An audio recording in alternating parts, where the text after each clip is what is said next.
Praise the Lord. आशा है कि आप सब ठीक होंगे, बहुत अच्छे होंगे। सबों को जय मसीह की। आज हम सीखेंगे जीभ पर नियंत्रण 9वां पॉइंट, जो है हमारा विभाजन, है ना। और हम विभाजन के विषय में देखने की कोशिश करेंगे। यहाँ पे विभाजन जो है, हमारे शब्द के द्वारा हम कई बार लोगों को विभाजित कर देते हैं ना। दूसरा, विभाजन का दूसरा शब्द जो है फूट होता है। तो ये फूट जो है कई बार जो है हमारे जीवन से निकलता है, हमारे जीभ से निकलता है। कई बार हम हमारे बातों के द्वारा फूट डाल देते हैं, हमारे चाल चलन के द्वारा फूट डाल देते हैं लोगों के जीवन में ना कई बार।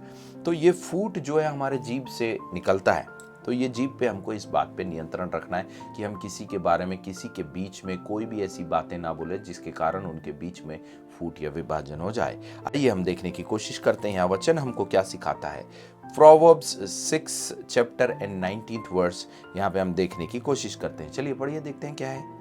झूठ बोलने वाला साक्षी झूठ बोलने वाला साक्षी और भाइयों के बीच में झगड़ा उत्पन्न करवाने वाला मनुष्य। भाइयों के बीच में झगड़ा उत्पन्न कराने वाला मनुष्य, ये वो लोग हैं जो आपके बीच में रहते हैं और आप लोगों के बीच में लड़ाई उत्पन्न कराने की कोशिश करते हैं। कई बार ऐसा होता है कि दो लोग जब आसपास खड़े हैं तो दोनों को लड़ा देते हैं। जैसी उनकी कुर्सी खाली हुई, तीसरा आके उसमें बैठ जाता है।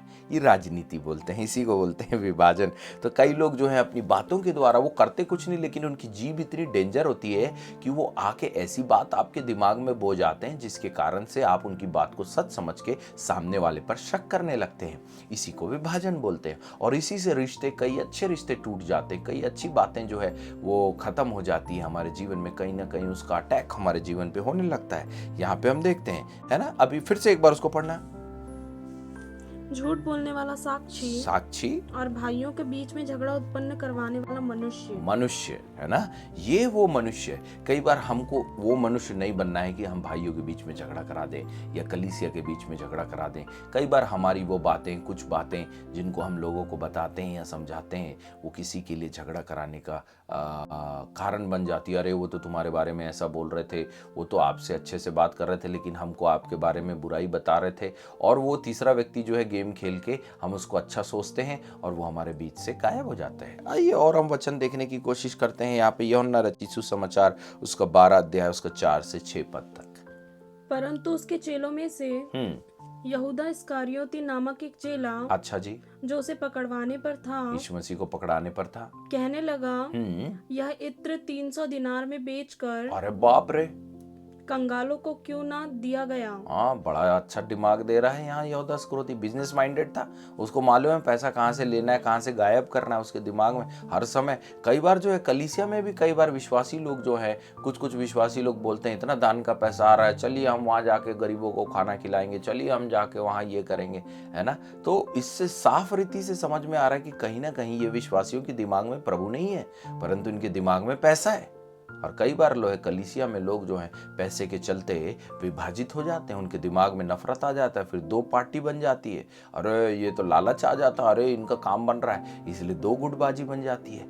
ये भी आजकल कलीसिया में शैतान इस हथियार को इस्तेमाल कर रहा है। इसलिए मेरे प्रियो, इस अंतिम कठिन समय में हमको सावधान रहना है पैसों के मामले में। अरे प्रभु जिसको बोल रहा है उसको बताएगा क्या करना है क्या नहीं करना है। यहाँ पे यहूदा इस्करियोती दिमाग दे रहा, गलत दिमाग नहीं दे रहा। अच्छा है, उस इत्र को बेच के वो महिला जो है यीशु मसीह के पैर में डाल रही है उस इत्र को, परंतु यहाँ यहूदा इस्करियोती क्या दिमाग दे रहा है, अरे इसको बेच के हमको पैसा मिलेगा और उसको हम गरीबों को दे सकते हैं, ये सब करने की जरूरत नहीं है। लेकिन प्रभु वहाँ इन पैसों की चिंता नहीं कर रहा है, वहाँ दिल की भावनाओं को देख रहा है। इसलिए कई बार हम सब विश्वासियों को बड़ा सावधान रहना इन सब मामलों में, कहीं शैतान हमारे बीच में इस कारण से फूट और विभाजन ना करे, है ना। इस अंतिम कठिन समय में सबसे ज्यादा विभाजन की दुष्ट आत्माएं काम कर रही है, गुटबाजी, कमिटीबाजी, है ना, कलीसियाओं को दो भाग करना और अपना राज्य बनाना, है ना, दो लोगों के बीच में फटाका लगा के उनको भगाना और उनकी कुर्सी में बैठ जाना। ये सब जो है यहूदा इस्करियोती के दिमाग में था। आगे देखते हैं क्या लिखा है। उसने यह बात इसलिए नहीं कही, हाँ, कि उसे कंगालों की चिंता थी, अच्छा जी, परंतु इसलिए कि वह चोर था। इसलिए कि वह क्या था, चोर था, और उसके पास उनकी थैली रहती थी, और उसके पास उनकी क्या रहती थी, थैली रहती थी। फिर और उसमें जो कुछ डाला जाता था, हाँ, वह निकाल लेता था। हाँ, इसका मतलब यहूदा इस्करियोती पहले से ही चंदा चोर था। हाँ, इसका मतलब कई बार कलीसिया में भी चंदा चोर लोग रहते हैं, कहीं ना कहीं उनका ध्यान पूरे समय इतना पैसा आ रहा है, पास्टर जी क्या कर रहे हैं, ये क्या कर रहे हैं, वो क्या कर रहे हैं, उनको जो है दान चंदे को लेके बड़ा गंभीर चर्चा करने की इच्छा रहती है। यहाँ पे क्या लिखा है साफ, यहूदा इस्करियोती क्या था, चोर था, है ना। सो मेरे प्रियो, कई बार जो लोग ज्यादा पैसे की बात करते हैं, कहीं ना कहीं उनके अंदर ये चोर वाली दुष्ट आत्मा रहती है, जो कहीं ना कहीं हमारे जीवन में प्रभु को दूर कर देती है, और यहूदा इस्करियोती का अंत बेकार होता है, वो फांसी लगा लेता है, रहता यीशु के साथ है, शिक्षा उसकी पाता है, लेकिन वो भी प्रभु से दूर होके गलत निर्णय बना के प्रभु से दूर हो जाता है। इसलिए जीभ पे हमको नियंत्रण करना है, कोई भी ऐसी बात या कोई भी ऐसा सवाल हमको नहीं करना है जिससे कहीं ना कहीं हमारे जीवन में कोई ऐसी बातें आ जाएं जिसके कारण हम प्रभु से दूर हो जाएं। चलिए हम आगे देखने की कोशिश करते हैं, हम देखने की कोशिश करेंगे मरकुस रचित सुसमाचार उसका 14 अध्याय उसका 4 और 5 पद में क्या लिखा है। परंतु कोई कोई अपने मन में रिसियाकर कहने लगे, हाँ, इस इत्र का क्यों सत्यानाश किया गया। अच्छा जी, क्योंकि यह इत्र तो 300 दिनार से अधिक बहुमूल्य से बेचा जाकर कंगालों में बांटा जा सकता था। यहूदा इस्करियोती ने सब लोगों के चेले लोग के दिमाग में बीज बो दिया, अरे ये इत्र ऐसे खराब करने से ज्यादा अच्छा है कि हम इससे 300 दिनार ले लेते और इस 300 दिनार से हम कई भूखों को खाना खिला देते। गलत नहीं बोल रहा था यहूदा इस्करियोती, बिल्कुल सही बोल रहा था, लेकिन वो सही बोल रहा था, लेकिन उसके पीछे उसका मकसद क्या था। उसके पीछे उसका मकसद पैसा था, क्योंकि उसको मालूम था पैसे की कीमत क्या है, उसको मालूम था वो उसका फ्रेगनेंस का उसका जो ये है उसकी कीमत कितनी है बोल के। मेरे प्रियो, कई बार हम सब यहाँ पे ऐसी बातों को हमारे बीच में भी होते देखें तो सावधान रहना है ना। यहाँ पे वे अपने साथ अपने एक जन इन्फेक्टेड था, उसने कितने लोगों को इन्फेक्ट कर दिया, और उसके साथ जितने चेले थे उनको भी बोलने लगा, तो वो भी सब बोल वही चर्चा करने लगे, हाँ जी सही बात बोल रहे हो आप, 300 दिनार में हम कितने लोगों को खाना खिला देते। चेले लोग मैनेजमेंट का काम बहुत अच्छे से करते थे, उनको मालूम था कितना पैसा खाना खिलाने में लगता है, कितना इसमें लगता है मैनेजमेंट उनको। इसीलिए कई बार जो लोग मैनेजमेंट करते हैं वो लोग कई बार इन बातों में फंस के भाग जाते हैं। इसीलिए सावधान रहें उन लोगों के बीच में रहने के लिए, और हमको इन बातों को नहीं बोलना है कि कहीं ना कहीं हमारी गिनती कोई और में आने लगे। चलिए और आगे हम देखने की कोशिश करेंगे। यहाँ पे हम देखते हैं रेवलेशन की किताब और उसका 12 अध्याय उसका 10 पद। फिर मैंने स्वर्ग से यह बड़ा शब्द आते सुना, हाँ, अब हमारे परमेश्वर का उद्धार, हाँ, और सामर्थ, हाँ, और राज्य, हाँ, और उसके मसीह का अधिकार प्रकट हुआ है। हाँ जी, क्योंकि हमारे भाइयों पर दोष लगाने वाला, हाँ, जो रात दिन हमारे परमेश्वर के सामने उन पर दोष लगाया करता था, हाँ, गिरा दिया गया है। बाप रे, ये दोष लगाने वाला भूत हमारे अंदर से हम कभी भी कोई भी बात के लिए दोष ना लगाएं किसी के ऊपर। ये दोष लगाने वाली जो अंधकार की ताकतें इन दिनों बड़े दुगने रूप से कार्य कर रही, तुम्हारे कारण ये हुआ, तुम्हारे कारण हुआ, तुमने ऐसे किया इसीलिए ऐसा हुआ, तुम है ना, फिर इसके कारण हुआ। तो ये दोष लगाने वाली जो अंधकार की ताकतें, कई बार हम अपने मुंह से दोष लगाते हैं, तुमने ऐसा डिसीजन बनाया इसीलिए ऐसे हुआ, तो हमको दोष नहीं लगाना है। फिर आगे और देखने की कोशिश करते हैं हम मत्ती रचित सुसमाचार उसका 7वां अध्याय उसका 1 और 2 पद हम देखने की कोशिश करते हैं। यस, यहाँ क्या लिखा है, दोष मत लगाओ कि तुम पर भी दोष न लगाया जाए, क्योंकि जिस प्रकार तुम दोष लगाते हो, हाँ, उसी प्रकार तुम पर भी दोष लगाया जाएगा। वाह वाह वाह। और जिस नाप से तुम नापते हो, उसी नाप से तुम्हारे लिए भी नापा जाएगा। उसी नाप से तुम्हारे लिए भी क्या किया जाएगा, नापा जाएगा।